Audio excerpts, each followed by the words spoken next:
Hello there everyone. Today I want to show you how to make this netted Kumihimo bracelet using tiny little seed beads here. So you get this really nice effect. So it's actually the seed beads, long rows of the seed beads that makes up the braid. So it looks like that, and then inside I've added a thick cord so you get a little pop of colour coming through the actual braid as well.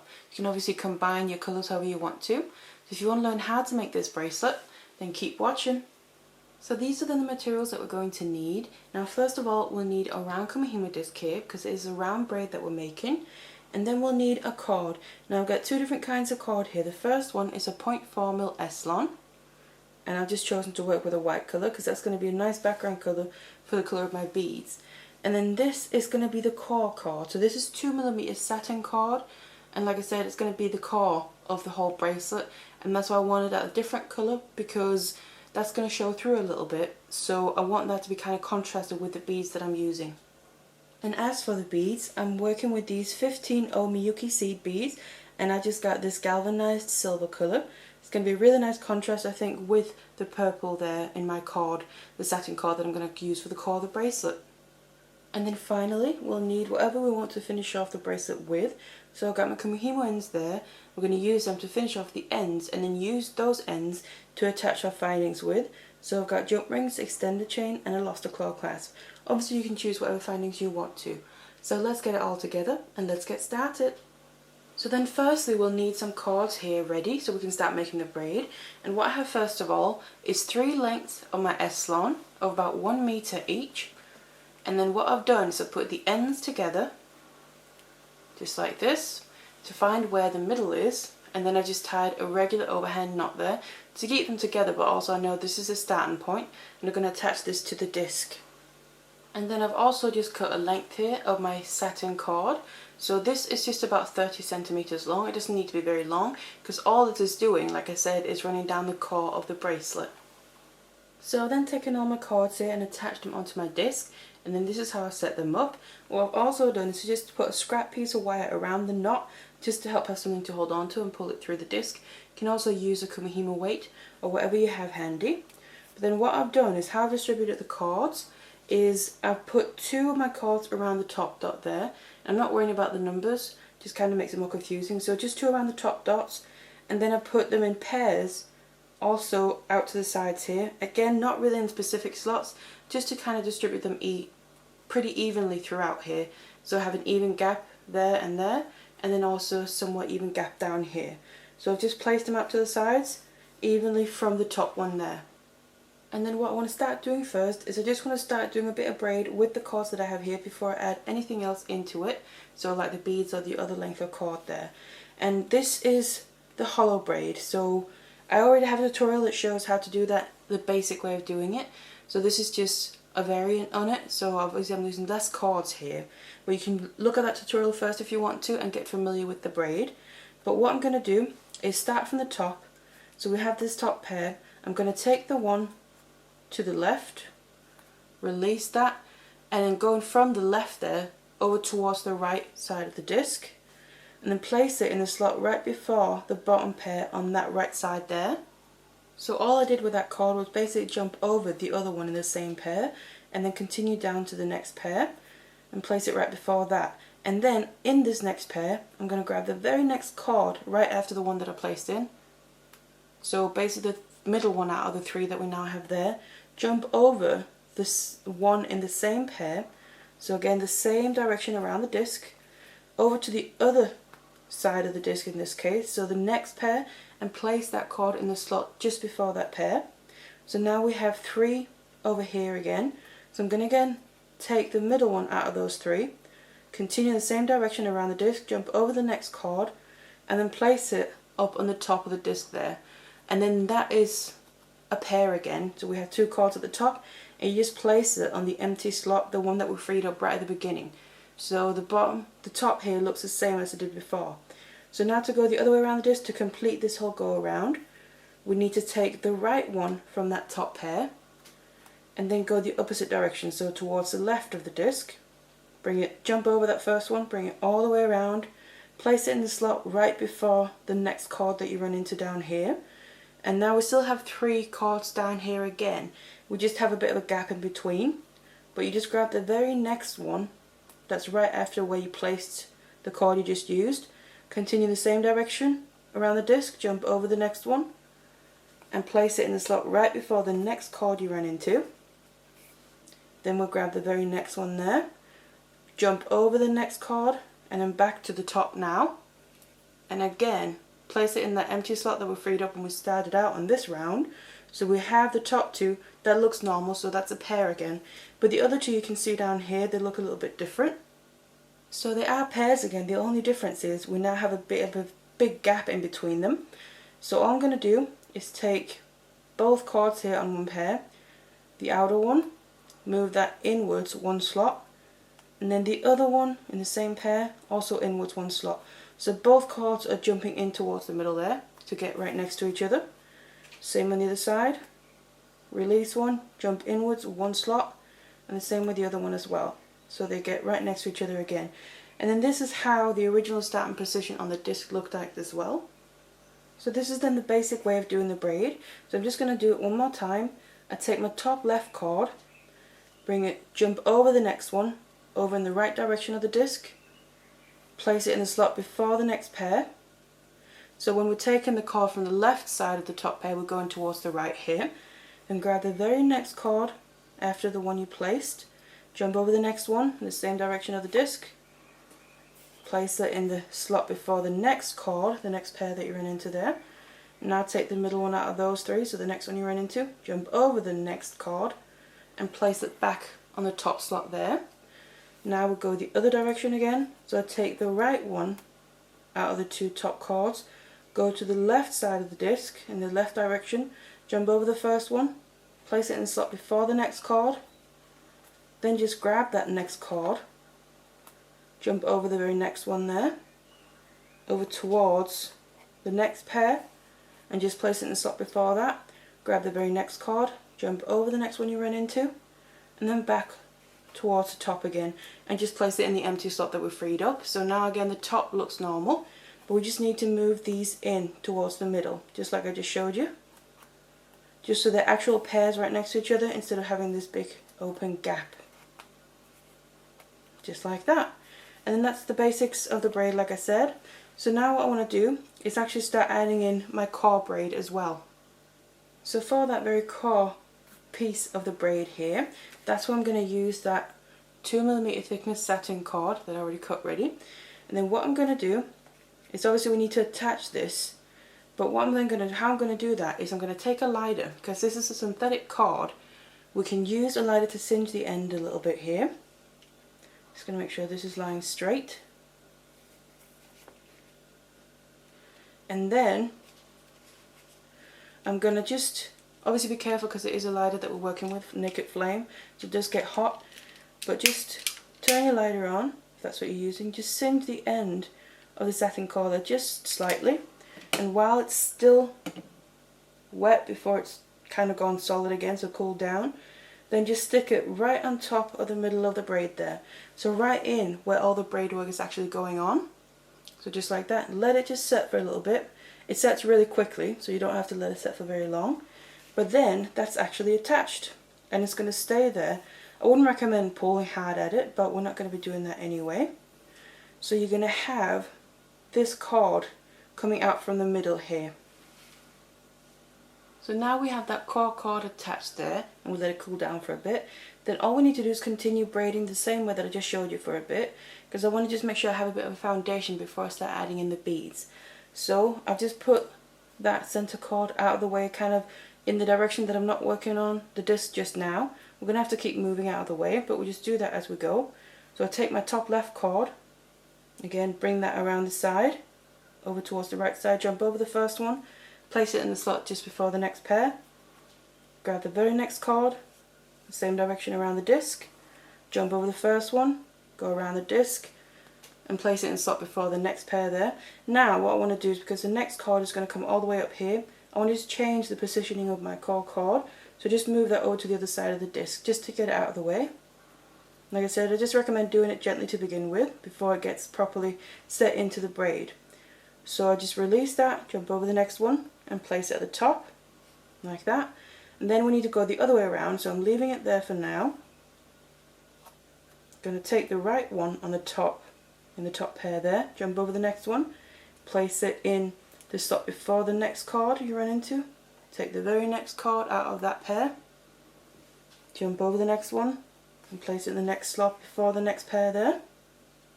And then again I'm just going to move this back in the other direction to get it out of the way, because this next card, as I'm releasing this, it's going to jump over the next card and come up here where it was. So just like that. And that's another go around. Again, we just need to bring these back in close to each other. Just like that. And then that's another full go around where we then included the core card into it. So that's all you want to do, go around another few times. So this becomes nice and secure, set in there as well. And you just keep moving this core cord out of the way while you're working around the disc. Once I've now made a little bit more of my braid down here, before adding in any beads, just to make sure that the core cord is nicely secured in there as well. Then once you've done that, now it's time for us to actually add on the beads to our S-long lengths of cord here. So I now added all the beads onto my lengths of cord here, and as you can see I put my 15 O's on all the S-long lengths of cord, so the 6 lengths that I've got around the disc. Then what I've done to get about an average size bracelet length at the end is on each length of S-long here, I've added my 15 O's worth about 26 centimeters in total on each, so right from the beginning there all the way to where the beads end. And then what I've done is I pushed them all the way down, so you just add them along the way, and then you push them all the way down here so your beads get pushed right down to where the braid in the middle has ended from what you've previously done. And then you want to make sure, once you've added them all, and you push them all the way down, what I've then done to hold them there obviously so they don't slide down the cord is right after the very last bead I then tied just a little knot there to hold them up so you don't have to keep pushing them up yourself. Now just make sure that you don't do it so tight that the beads are pushed right together and they're basically going to want to stay straight like this. You need to just have a little bit of slack so there's a bit more movement in the beads, you can see there. So just make sure you put that knot without making it too tight. And also the 26 centimeters here on each length is more of a guideline to get that average size bracelet. You might need to add more or less depending if you need a smaller or a larger bracelet, but also at the end, once we've used all these beads to help then further make the braid, including the beads, you might have to just take a few off of some of the cords just to end up getting them all even right at the end, just like they are down here. But that's something we can deal with once we get there. You can always just take a few off if you need to. So then now to start making the braid, including the beads here, then what I've also just done beforehand is I've added my Kumihimo weight now onto the end there. Just clipped it on like this. You can either use a weight or if you can make one up yourself if you don't have them. I just find it really helps, especially with this as well, with the tension, to help pull the braid down, and it's going to help with how these lengths with the beads on are going to sit nicely against each other. But then all you want to do to continue making the braid is continue the exact same thing that I showed you before. So the exact same technique, we're just using the length of cord with beads now, but it's still the exact same. So I'm just going to start with my top left one there. So from the left side, and as you can see as well, I'm just gently putting the lengths of cord with the beads on into my disc. I'm not trying to pull them all the way in, there's no need for that, just because obviously it's going to widen the slots in your disc. But just take that top left one, move it over towards the right, jump over the right one on the same pair, then place it on in the slot right before the next pair down here, and then grab the very next cord, the middle one out of the 3 now, bring it in the same direction around the disc, jump over the next one, and then place it in the slot right before the next pair. Just going to move the core one out of the way, and then grab the middle one out of these 3, so the very next one, jump over the next one, move in the same direction around the disc, up to the top there, so the original slot that we emptied up, that we freed up there. And then that's one go around the disc. Now we need to come back in the other direction. So I take the one from the right on the top here, move towards the left of the disc, jump over the first one, place it in the slot before the next one you run into. Now take the very next cord, which is kind of the middle one out of these 3, we just have a little gap there. Continue the same direction around the disc, jump over the next one, place this before the next one, Now I'm going to just again take my cord and push it out of the way as we're moving in this onto this side of the disc. Grab the very next cord, jump over the next one, up towards the top again, and then place it in the slot that we emptied before we started going this way. So then we go back to the top, so you can see the top pair is looking like the original position. Now we just need to bring these two closer together. So basically close up the gap in the middle of them, like that, and the same with this one over here. And then that's a full go around, and that's basically all you want to keep doing. Just start again, and you keep doing this, using up the lengths with the beads on, obviously. And then as you get further down, you're going to then start, what I recommend you do is you kind of measure it when you get a decent length, because then you need to know how many of these beads you're going to use. So you can always add some more by undoing the knots, or take some off at the end if you got too many. So just keep going here. So then now I kept going here, and as you can see I used all the lengths of my beads, and then what I've ended up with is the ends of all my beads are in here in the middle. So this is also where I said if you end up having more beads on some of the cords, or more than you would need, all you do is just take the remaining ones off, and I just have the very ends of them lying right there in the middle. So all I want to do now is finish off the end the same way that we started out. So I want to do a little bit of braid here using just the cord. That's also going to seal the section here with the beads in place. You just keep going, the exact same technique, and it helps just pushing down the beads completely. With the same hollow braid here, again just using the cord.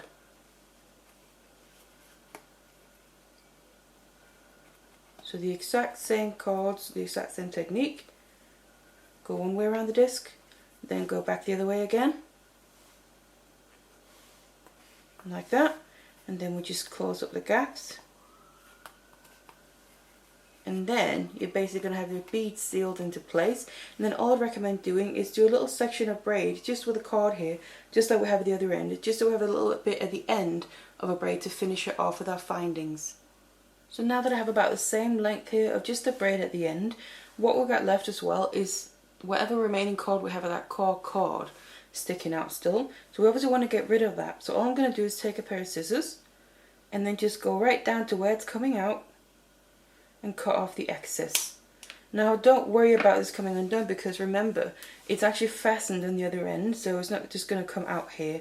And also we're going to seal up this end, so the actual cord in the cord there is going to be stuck and captured inside of it. And then what I just want to do again is just do a couple more rounds here, continuing the braid, just to kind of close up the end where that maybe a little bit of the cord is going to be sticking out from. So that way it's completely sealed in, but then also we then have enough length left to now, when you've done enough here, take all this off the disc. When you've done a few more rounds, we just take it off the disc, you tie a temporary knot on the end after collecting all of them. Make sure obviously your braid doesn't come undone, and then all that's left to do is finish up the ends of the braid. So then this is what the braid can look like. So you get this really nice effect of all the seed beads actually creating the braid, and then we have that cord of just that little bit of colour coming out in between all the weaving here with the lengths of the seed beads. So that's what it can look like. So all that's left to do now is finish off the ends here with the Kumihimo findings. So I already have a tutorial that shows how to do that, so I'm going to put a link to that in the description box below, so you can have a look there if you need to. And once you've done that, and then attach your findings as well, so you clasp, then you'll have your finished bracelet. So I now finished off both my ends here with the Kumihimo findings, and then attached my clasp and extended chain as well. And then this is your finished bracelet. So it gives a really nice effect using the actual seed beads to make the braid here. Really different than most regular Kumihimo. And you get that nice little pop of colour from the inside of the core of the bracelet. That's what it looks like, and it's really nice and comfortable as well because it's very malleable. So there you go. I really hope you enjoyed this tutorial, and thank you very much for watching. Hello there everyone. Today I'm going to show you how to make this polka dot beaded Kumihimo bracelet. And this is what it looks like. So you got your polka dots all the way around, and I'm just working with a black and a white colour to make it stand out and give a nice contrast. You can also choose whatever colours you want to, but this is quite a nice and simple pattern for your beaded Kumihimo. So if you want to learn how to make that, then keep watching. So these are the things that I'm going to be demonstrating with. Now first